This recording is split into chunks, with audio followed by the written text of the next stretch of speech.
இந்த விளக்கப்பதிவிற்கு உங்களை வரவேற்கிறேன். உங்களை வார்த்தைகளால் உற்சாகப்படுத்துவது என் வேலை அல்ல.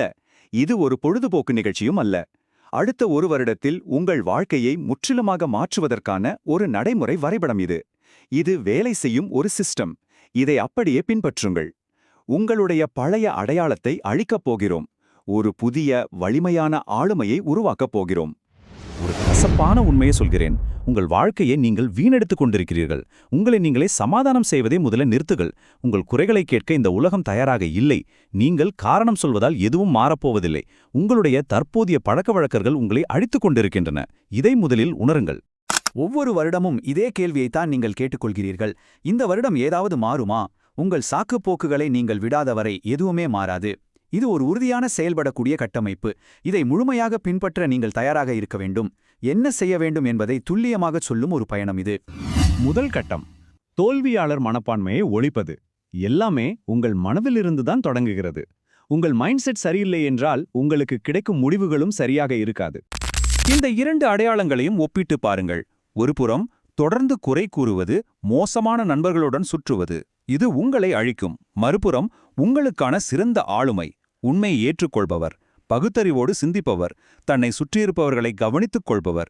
இந்த வலிமையான குணங்களை அடித்தளமாகக் கொண்டு உங்கள் புதிய அடையாளத்தை உருவாக்குங்கள். இந்த நபராக மாறுங்கள். இரண்டாம் கட்டம், உங்கள் நேரத்தை வீணாக்குவதை நிறுத்துங்கள். முழு உலகமும் உங்கள் கவனத்தை திருட பார்க்கிறது. நீங்கள் மிகவும் எச்சரிக்கையாக இருக்க வேண்டும். உங்களுடைய முதன்மையான சொத்து எது தெரியுமா? அது பணம் அல்ல, உங்கள் நேரம். பணக்காரர்கள் தங்கள் நேரத்தை மிக கடுமையாக பாதுகாக்கிறார்கள். ஆனால் ஏழைகளோ தங்கள் நேரத்தை எந்த பயனும் இல்லாமல் இலவசமாக தூக்கி எறிகிறார்கள். உங்களுக்கு பயனளிக்காத விஷயங்களுக்காக நேரத்தை வீணாக்காதீர்கள். இதுதான் உங்களுக்கான முதல் விதி. மூன்றாம் கட்டம், உங்களுடைய பிரமைகளை உடனடியாக அழியுங்கள். நிஜ உலகின் வழிகளை எதிர்கொள்ள வேண்டிய நேரம் இது. உங்களை நீங்களே ஏமாற்றிக் கொள்வதை நிறுத்துங்கள். பிரமைக்கும் நிதர்சனத்திற்கும் உள்ள பெரிய இடைவெளியை பாருங்கள். இணையத்தில் போலியான இன்பத்தை தேடுவது வெறும் பிரமை.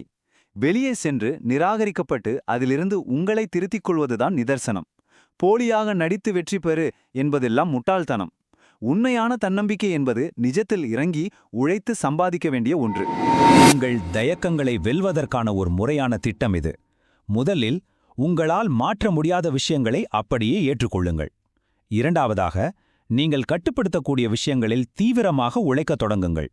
மூன்றாவதாக, சின்ன சின்ன வெற்றிகளை குவித்து உண்மையான நம்பிக்கையை பெறுங்கள். ஒரு செயலை முடித்து காட்டுங்கள். வெற்றி பெற்றால் மட்டுமே உண்மையான நம்பிக்கை பிறக்கும்.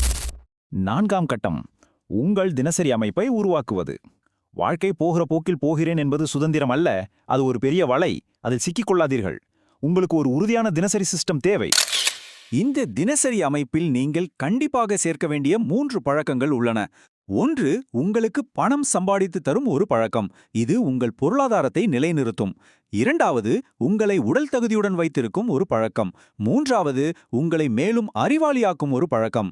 இந்த மூன்றுமே உங்கள் வாழ்நாள் முழுவதும் தொடர வேண்டும். இறுதி கட்டம், கடினமான செயல்களை செய்யுங்கள். சௌகரியமான உடனடி தீர்வுகளை தவிர்த்துவிட்டு கடினமான பாதையை தேர்ந்தெடுங்கள். குறுக்கு வழிகளை தேடுவது ஒரு மாயை.